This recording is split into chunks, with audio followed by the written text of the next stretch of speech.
Good morning mga Tropa Max. Mitsubishi Outlander. Tara, hydro test natin o i-crack test natin mga Tropa Max dahil ang pinaka-issue po niyan Sharon Cuneta o halo tubig langis at overheat na rin mga tropa. Ang ginawa natin dyan, pinasakan po natin ng hose ng pinaka pressure pump, yung pinaka elbow nya, at dinagana natin ng press na mayroon po siyang goma, at yun, wala pa pong 5 PSI. Tumbok na natin yung pinaka issue nya mga Tropa Max kung bakit nag Sharon Cuneta yan.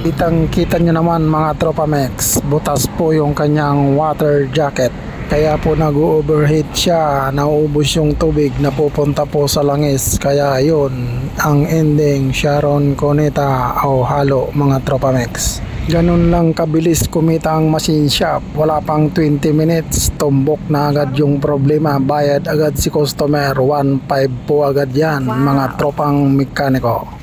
At hindi na natin pinatagal yan, binaklas na natin agad-agad yan sa press at tinanggal yung mga hose. Baka dumami pa yung problema, magulat si tropang mekaniko o si customer, dagdagan pa yung kanyang bayarin. At yun, binaklas na natin yung kanyang water jacket at pinabili si tropang mekaniko.